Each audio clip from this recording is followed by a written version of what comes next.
No niin, nyt olisi testissä tämmönen Euroshopper Energy Drink, eli ES.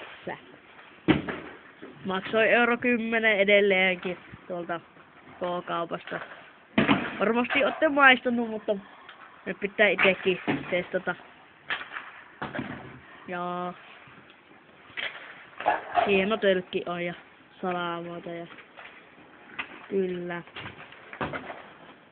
Pantti on 15 senttiä ja tämmösiä raitoja tässä. No niin, maistellaan.